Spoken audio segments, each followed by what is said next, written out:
A poor African woman got into the luxury car of an Arab executive, thinking it was an Uber. And then everything changed. She was cold, exhausted, and desperate to get home after a 12-hour shift.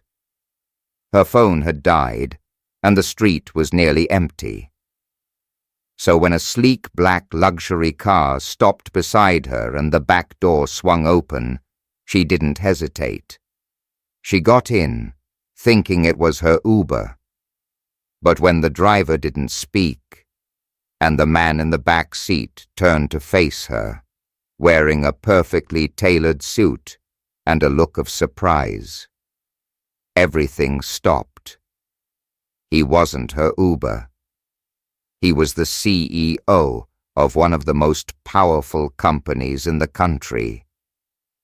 And instead of kicking her out, he told the driver to keep going. What happened next would change both of their lives forever. Before we begin, make sure to subscribe to the channel, like this video, and turn on notifications. That helps us bring more inspiring stories like this straight to you. It was nearly midnight when Amina stepped out into the cold. Her shoes were soaked from the kitchen floor. Her apron clung to her like a second skin, and the biting wind of downtown Manhattan didn't show her any mercy. She had just finished another back-breaking shift at the small Ethiopian restaurant where she worked as a dishwasher. Her fingers ached from the hot water and harsh soap. Her back throbbed from standing all day. But worst of all, her phone was dead, and her charger had snapped that morning. She looked down the street, hoping to spot the familiar glow of an Uber sign. Nothing. Just tail lights disappearing into the fog. "Come on," she muttered, clutching her coat tighter around her thin frame. She had no cash for a cab, no nearby friends. Just a 1-hour walk back to her shared room in a crumbling apartment complex on the other side of the city. Her shoulders slumped. But just as she took her first step forward, a sleek black car rolled to a slow stop beside her. The engine was silent. The body gleamed even under the flickering street lamp. The back passenger door opened automatically. No one said a word. Amina blinked. "Uber." Had someone else ordered one nearby and it just happened to pull up here? She hesitated only a moment. Her feet hurt too much to question it. Her stomach growled with hunger. Her hands were freezing. So she climbed in. The interior was unlike anything she'd ever seen. Smooth leather, a scent like polished wood, and something expensive she couldn't name.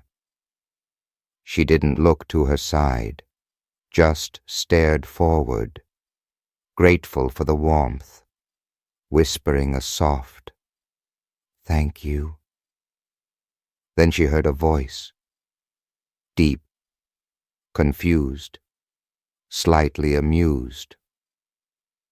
"I think you're in the wrong car." She turned her head slowly, and her heart skipped. Sitting beside her was a man dressed in a dark tailored suit that hugged his broad shoulders. His watch gleamed like it cost more than her yearly rent. His skin was golden bronze, and his eyes, deep, sharp, and unreadable, were fixed on her like he was trying to figure out whether this was a mistake or a joke. She stammered, her throat suddenly dry. I'm so sorry. I thought this was my ride." He didn't speak at first, just stared. Then, slowly, he smiled. "What's your name?" he asked. She blinked again. "Amina." He nodded, then turned to his driver and said something in Arabic. The driver gave a slight nod and began to drive. "Where are we going?" Amina asked, heart racing. "Wherever you were headed," the man said. "You look like you've had a rough night." She shook her head. "No, I can't let you. I insist." His voice was calm but absolute, the kind of tone that didn't allow for arguments. She sat back, stunned. For a long moment, silence filled the car. Thick, awkward, heavy. Amina fidgeted with the strings of her apron. He glanced at her hands. "Dishwasher?" he asked. "Yes," she answered quietly. "Where?" "Yona's kitchen, on 83rd. He nodded again, as if filing away a mental note. Then, more quietly, "That used to be my favorite place before I left for Dubai." Her eyes widened. "You've eaten there?" He offered a small smile. "I've eaten everywhere. I travel often." She studied him, his suit, his presence, the confidence he exuded, like he was carved from another world entirely. "Are you famous or something?" she asked, half joking. He chuckled. "Some might say that. My name is Zaid al-Mansour." Her breath caught. That name. She had seen it once, on a news article, while scrolling through a borrowed phone. Zaid al-Mansour, the billionaire CEO of Mira Group, one of the largest private investment firms in the Middle East. A man known for acquiring failing companies and turning them into global empires. A man constantly in the headlines but rarely seen in public. A man now sitting beside her in the back seat of a luxury car, giving her a ride home. "I'm sorry," she whispered. "I really didn't know." "I believe you," he said, "and I don't mind. It's been a while since someone got into my car without an agenda." She looked down at her lap, cheeks burning. He added softly, "Where's home?" She gave him the address. He didn't flinch at the mention of the neighborhood. Most people did. 10 minutes later, the car slowed in front of the crumbling brownstone building. Amina reached for the door, but Zaid gently touched her arm. "Wait," he said. "Amina, right?" She nodded. "Would you have dinner with me tomorrow?" She froze. "What?" "I'd like to talk more. About your life. About Yona's kitchen. About anything, really." Her lips parted, but no sound came out. And just as she opened the door to leave, he said something she'd never forget. "Sometimes the wrong car takes you exactly where you're meant to go." She stepped out, stunned. Behind her, the car drove off into the night, leaving behind 1,000 questions and one impossible invitation. Amina barely slept that night. She lay awake in the small room she rented with 2 other women, staring at the cracked ceiling as the city sounds bled through the thin window glass. Her mind replayed everything, how the door to that car had opened like fate itself, how she had sat there thinking it was an Uber, only to meet the most powerful man she'd ever seen. Zaid al-Mansour. A name she had only associated with headlines and another world, a world of towers made of glass and steel, of jets and yachts and boardrooms where people spoke in numbers with too many zeros. And now, that world had invited her to dinner. The next morning, she woke up to a message on her cheap borrowed phone. One of her roommates had let her use theirs, charging it overnight for her. Private number. Pick up at 7:00 p.m. Dress however you're comfortable. I'll take care of the rest. Z. Her hands trembled holding the phone. It wasn't a dream. He really meant it. He was serious. But what could she wear? She had nothing elegant. Just 2 pairs of jeans, 3 work shirts, a dress that was too small now, and an old brown cardigan. She stood in front of her cracked mirror, biting her lip. After work, she stopped by a small thrift shop. With the few dollars she had left from tips, she found a second-hand black blouse that fit well enough, and a pair of flats that didn't pinch too hard.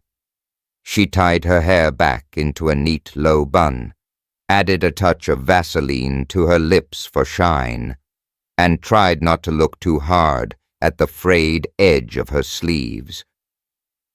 At exactly 7:00 p.m., a black car pulled up in front of her building. It wasn't the same as before. This one was even sleeker, with tinted windows and a chauffeur in a suit, who stepped out and opened the door for her. She stepped in, and there he was. Zaid wore a dark navy suit this time, no tie, the top button undone in a way that made him look both effortless and sharp. His scent was subtle but intoxicating, something expensive and foreign.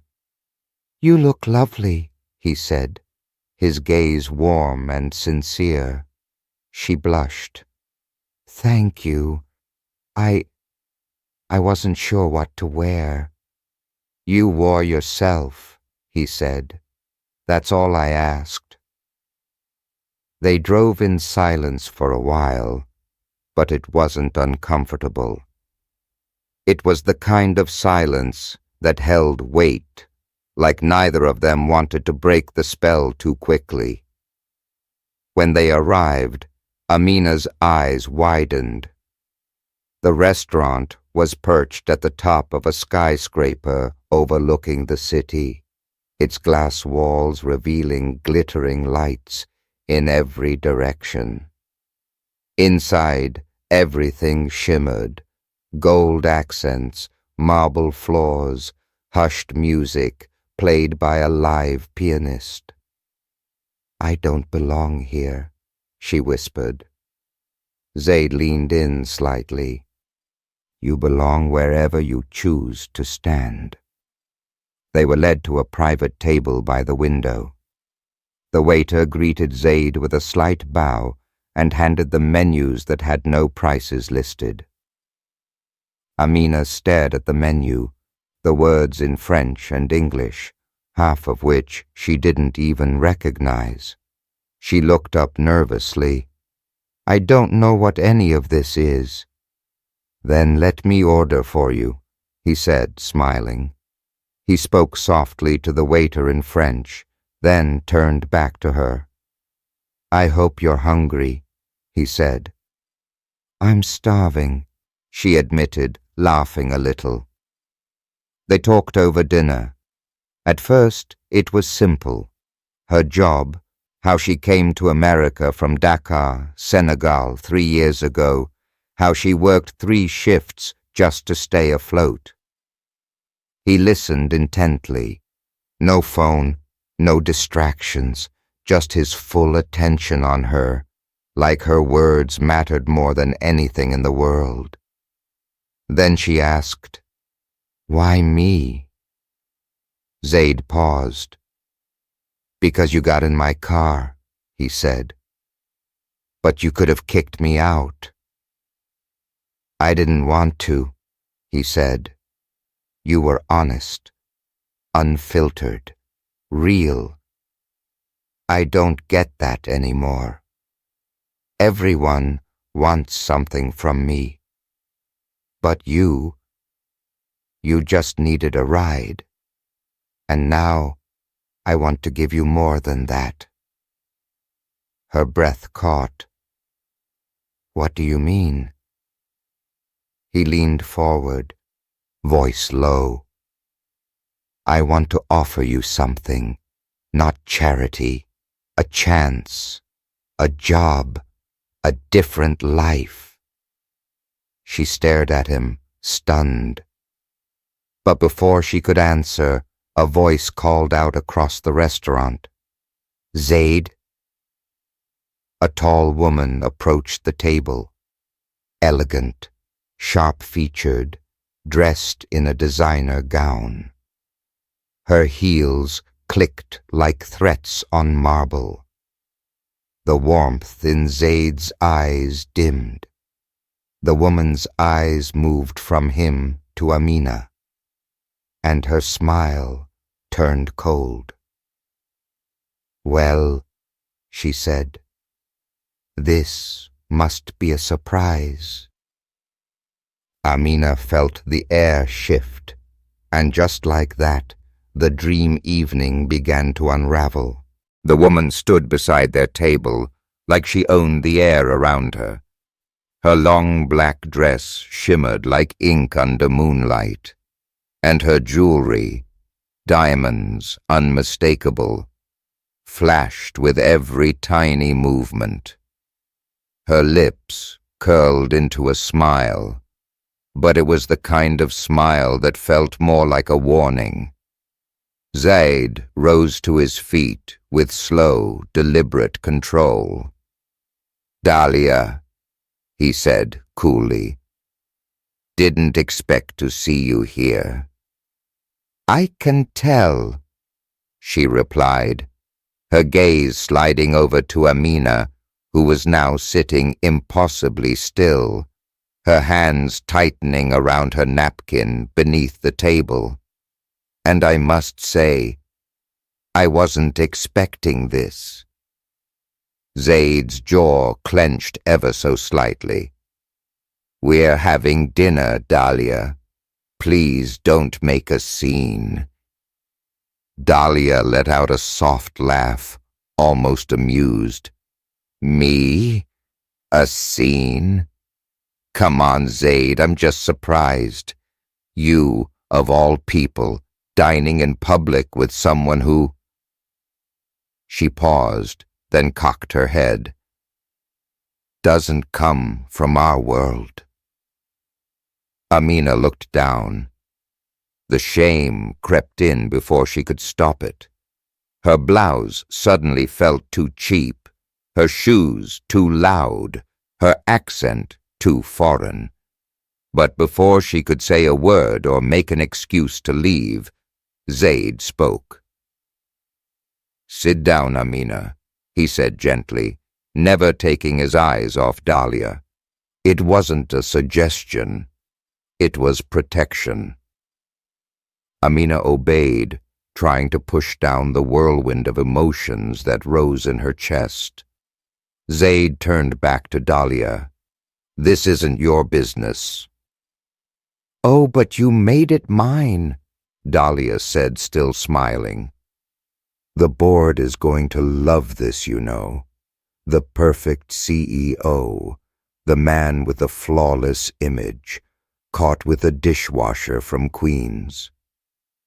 Zaid stepped closer. "Careful, Dahlia. "What?" she said innocently. "I'm just warning you. You know how people talk." Amina's eyes burned. She felt small, crushed by diamonds and silk and veiled cruelty.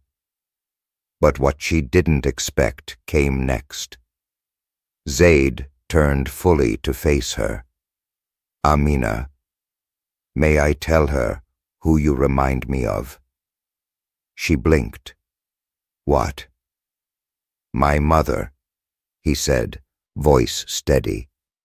"She came from nothing, raised me in a single-room apartment in Abu Dhabi.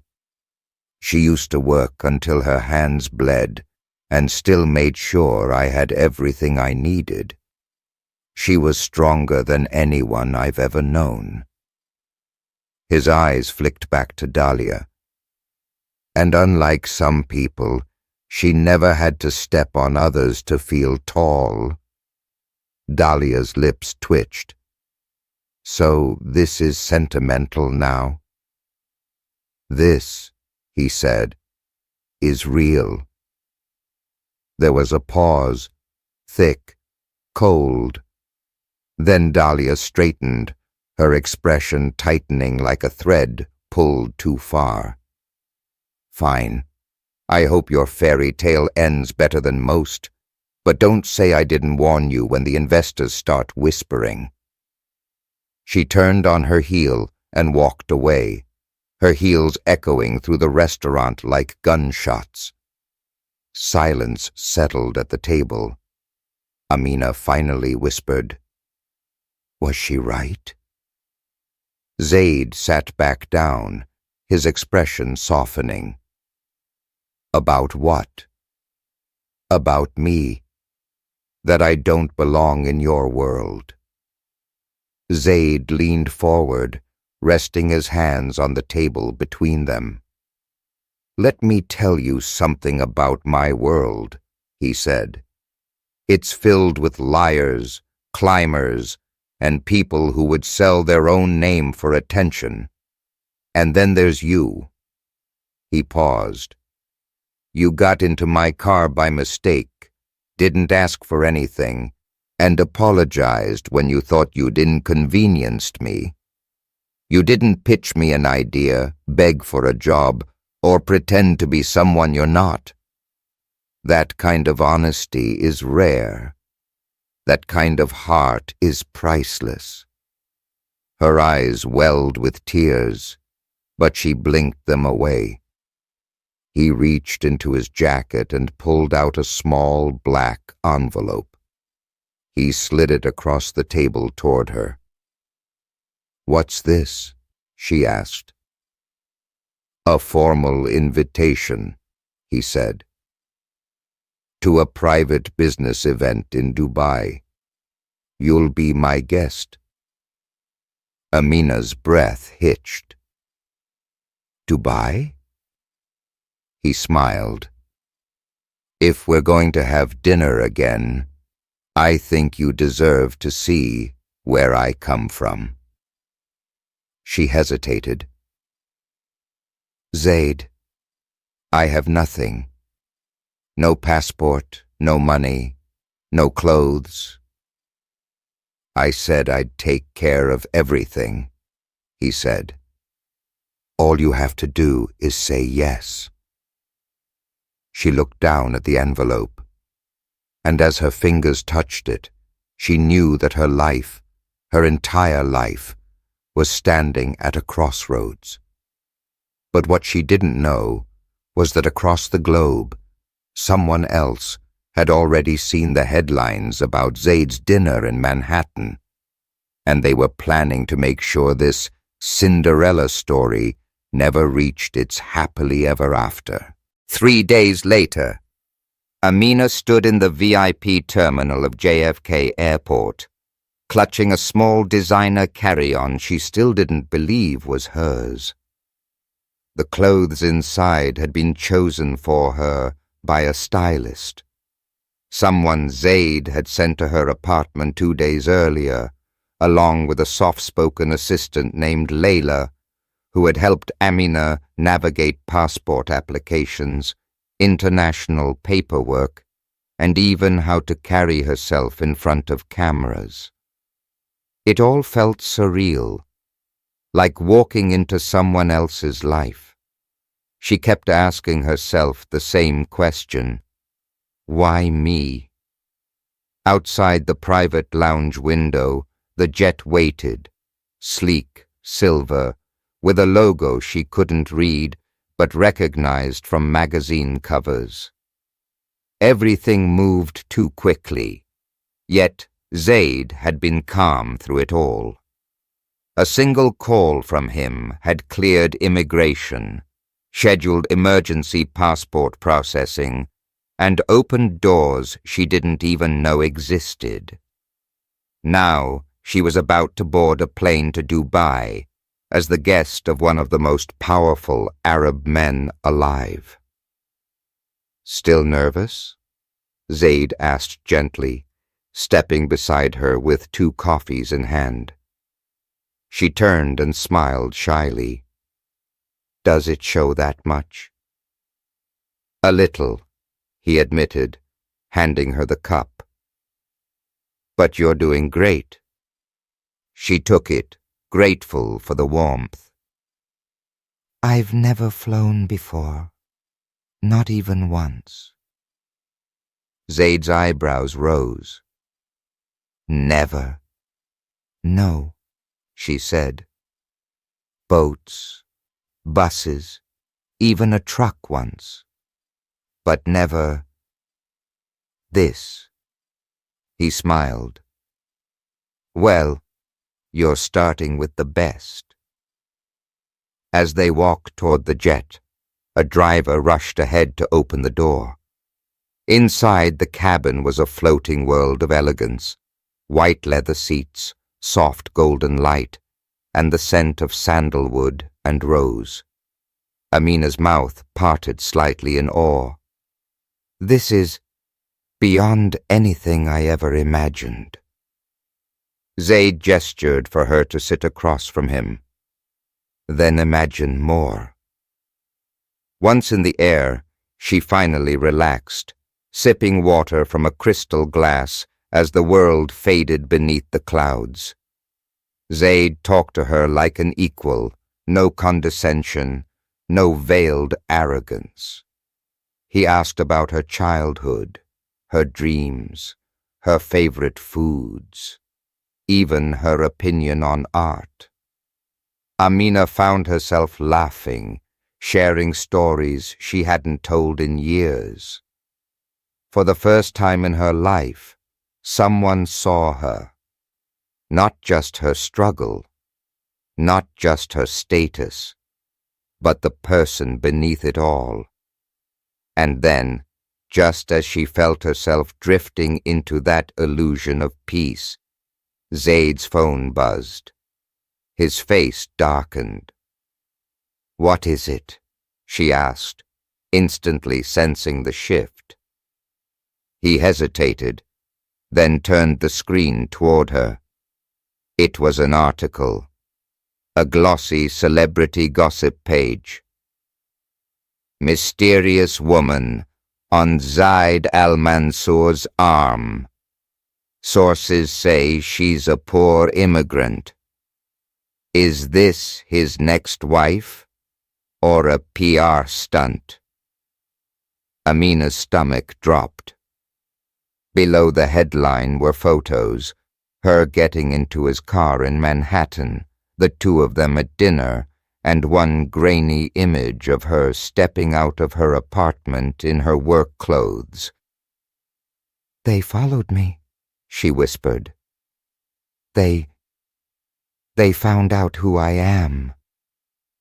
"I'm sorry," Zaid said, his jaw tense. "They must have tracked the car. I thought we could stay under the radar longer." She put down her glass with shaking hands.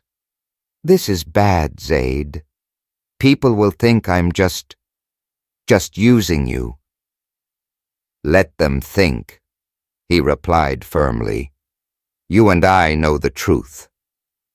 But your investors, the board, Dahlia, she'll use this to destroy you."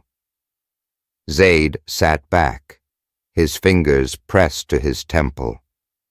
They were going to come for me no matter what. This just gave them a weapon. Amina stood, walking toward the window, trying to collect herself. The clouds outside stretched endlessly in every direction. "I shouldn't have come," she said quietly. Zaid stood too. "Don't say that. This is your world," she said, turning to face him. "And I don't belong in it. I was fine being invisible. But now everyone's looking, and they hate what they see." He crossed the room in 2 steps and took her hands in his. "Let them look, because I want them to see you, really see you. And if they still hate it, then to hell with them." She stared into his eyes, those deep, steady eyes, and saw the fire he hid from the world. The plane continued east, chasing the sunrise. And even though the world below seemed ready to tear them apart, in that moment, high above the clouds, Amina believed something she never had before, that maybe, just maybe, she was worth being fought for. But miles away, back in Manhattan, a storm was brewing. Dahlia hadn't just seen the article. She leaked it. And her next move would turn the spotlight into a fire. The moment Amina arrived in Dubai, it felt like a dream.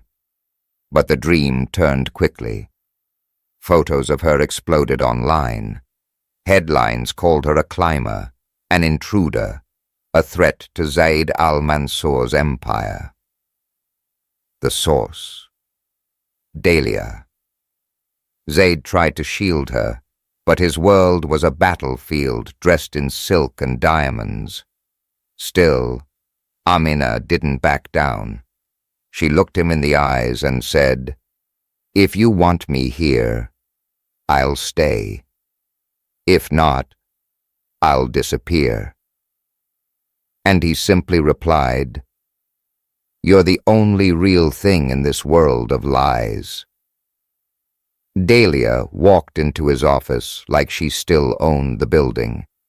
She dropped a contract on his desk. "Pay her off. Make her vanish. The media cools down. The board keeps you." Zaid didn't even look at it. "You think I'm like you?" She smiled coldly. "I'm giving you an out." He stared at her in silence, then said, "I don't want out. I want her." In that moment, Dahlia realized she had already lost. Amina found Zaid alone, standing at the edge of the rooftop, the city glowing beneath him. "They're going to ruin you because of me," she whispered. "Then let them try," he said, not turning. "I've built empires, but none of it means anything without you in it." She stepped beside him, silent, and then he added softer, "I'd rather lose everything than lose you." Zaid lost the vote. The board removed him. Dahlia celebrated. But the media didn't get the story they wanted.